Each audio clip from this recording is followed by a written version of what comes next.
Hello, I'm Dr. Ron Valdiserri, Deputy Assistant Secretary for Health for Infectious Diseases and Director of the Office of HIV/AIDS and Infectious Disease Policy.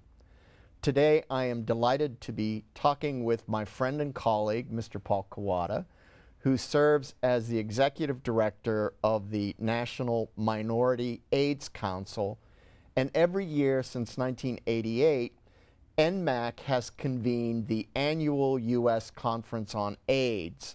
This meeting brings together thousands of service providers, federal, state, and local public health officials, scientists, advocates, and people living with HIV or AIDS.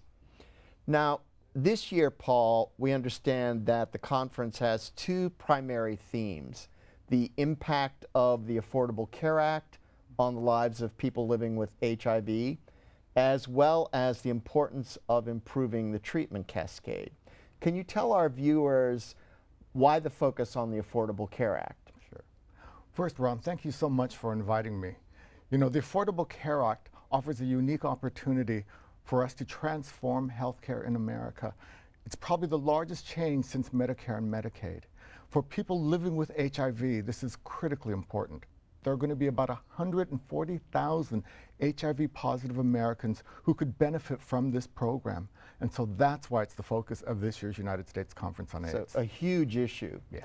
And also a very, very important issue, since we're talking about health care for people with HIV, is the so-called treatment cascade or continuum of HIV care. Can you tell our viewers what's that about? Sure, sure. You know, the treatment cascade, some people may know it as the Gardner cascade, is an opportunity to be able to effectively measure where we are with the epidemic. What it does is it looks at the number of HIV-positive Americans, and then it looks at the number of HIV-positive Americans who understand or know they're positive, and then who's linked to care and who's on treatment.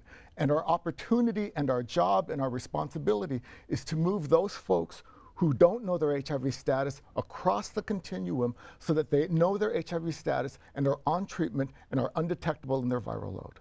And so the conference will provide opportunities for people to learn how to do that better, I would presume. So this year, the conference is going to have a variety of new tracks. And what each of the tracks are going to focus on is how do you move people living with HIV from one of the continuums to the next one. So how do we link people to care? How do we link people to treatment? How do we make sure when they're on treatment that they have an undetectable viral load? And how do they continue to keep that undetectable viral load? Great. So very practical, but also life-saving information. Yeah, what we want to do is make sure that people learn. We want to make sure that people have an opportunity to understand what's happening in our movement so that we can better serve people living with the virus. Great. So along those lines, for people who are not able to attend your meeting, how can they get more information about these two very important issues? Sure. The first place I'd ask them to go is to go online to www.2013USCA.org, where they can find all the information about the meeting. They can also like us on Facebook or Twitter, and they'll get all of the latest updates, including updates that will be happening live from the site. Thank you so much, Paul. Thank you.